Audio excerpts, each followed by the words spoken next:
Welcome to the Hamsi Analytics Daily Market Commentary. I'm Pablo Navarro. Today is Friday, March 9, 2012. Today's economic data, non-farm payrolls, came in better than expected at 227,000, and we're expecting around 206,000. The unemployment rate kept on steady at 8.3%, and according to Bloomberg, we are on the best 6 months for the job report since 2006. As for the markets, the S&P 500 futures saw a high of the day of 1368.75 and a low of the day of 1357.5. We closed at 1366.5. Today's volume was 1.9 million contracts, a little higher than the 20-day moving average. For the Nasdaq futures, we saw a high of the day of 2647.75 and a low of the day of 2626.5. We closed at 2643.25. Today's volume was 200,000 contracts, a little lower than the 20-day moving average. For the market internals, the New York Stock Exchange Advanced Decline Differential closed at 1,165. The Nasdaq Advanced Decline Differential closed at 1,070. The new 52 weeks high for the S&P 500 was 38, and only one 52-week low for the S&P 500. As for the volatility, the VIX closed at 17.11. The total premiums paid today was around 54,000 and around 471,000 contracts. The first month was very bullish. This is March. It had 40% of the total premiums paid, and the dollar-weighted put-call ratio was 3.23.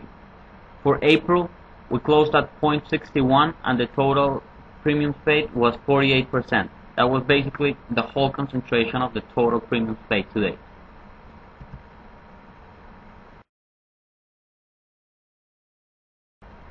Okay, for the charts, I'm going to start with a weekly chart.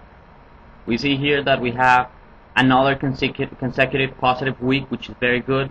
If I take those away, you could see that we got a hammer here, which is very positive. Candlestick. Momentum was steady. We're still positive, red, which means caution, but still going upwards. Still in the positive 1, positive 2 sigma channel, which is good for the weekly chart. For the daily chart, we see here we're back on the positive 1, positive 2 sigma channel. Again, volatility of those sigma channels are very contracted. The good thing is that we saw a bottom here on the CI div, which is good.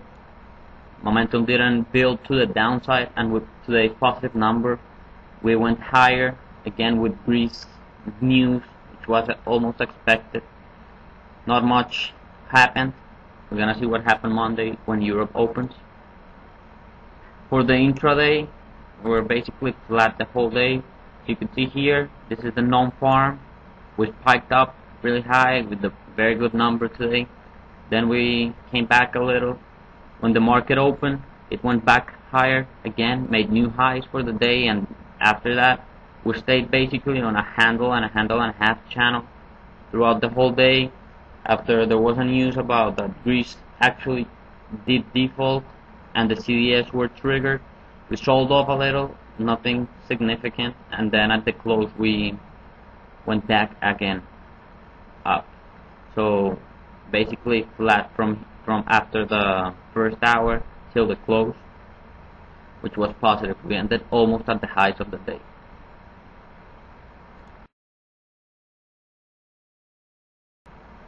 Okay, for the 60-minute chart for the ES, we could see here from the top to the bottom since Tuesday sell-off, we drew a Fibonacci, and you could see the levels are pretty clear, and also with the trend line that we're used to be working at. We almost touched it here before we went down again.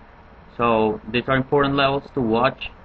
I'll be watching at the 1362 level as some kind of support.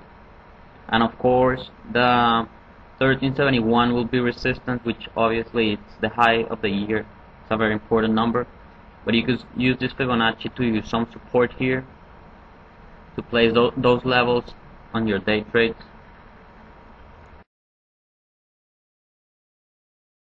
Look here, I want to mention gold. These are the gold futures, the 5-minute chart, because today we're selling off before the open, and then a quick reversal which was very positive for the metals.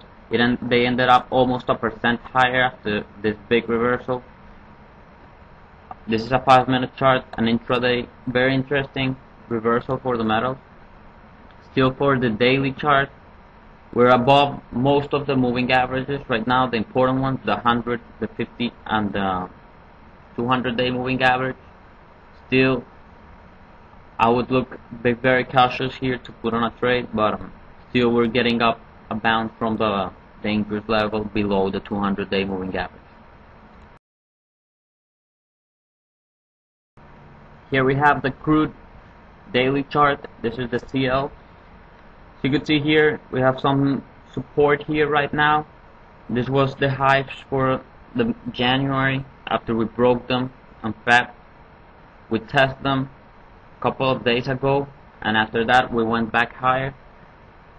After the huge spike we saw here and we talked about last week, we sold off a little, touched that support, and then bounced up again.